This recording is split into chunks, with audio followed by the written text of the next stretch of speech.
Si Jésus n'était pas ressuscité d'entre les morts, le problème du péché n'aurait pas été résolu. Ça va être un peu profond aujourd'hui, donc vous devez écouter attentivement, mais si vous le comprenez, vous deviendrez un bon enseignant vous-même. Point numéro 2. La résurrection de Jésus était la plus grande promesse d'espoir au-delà de la tombe. S'il n'était pas revenu de la tombe, nous n'aurions aucun espoir.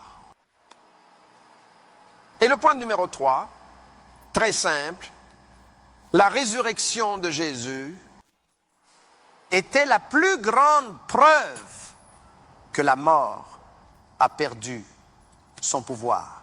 La mort est très puissante. Et si vous avez déjà perdu un être cher, vous savez de quoi je parle. Surtout si vous êtes allés les voir à ce qu'ils appellent la veillée. Et vous les voyez allongés dans le cercueil et ils semblent être encore là, mais ils ne vous parleront pas. Et parfois, vous leur parlez, les touchez et pleurez sur eux et ils ne répondent pas. La mort a tellement de pouvoir qu'elle s'assure qu'ils ne peuvent pas répondre. Mais la résurrection de Jésus est la preuve que ce pouvoir que la mort avait sur ta maman, ton papa, ton cousin, ton mari, ta femme, ton bébé, ce pouvoir a été brisé. Certaines personnes ne croient pas que Jésus-Christ est ressuscité des morts. Je peux vous trouver de nombreux passages des Écritures pour vous montrer où il a été prophétisé qu'il ressusciterait des morts. Mais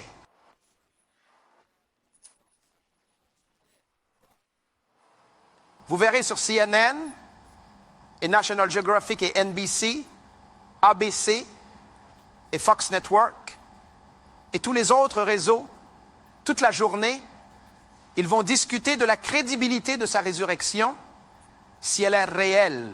Et l'homme a le droit de faire ça, je suppose. Spéculation.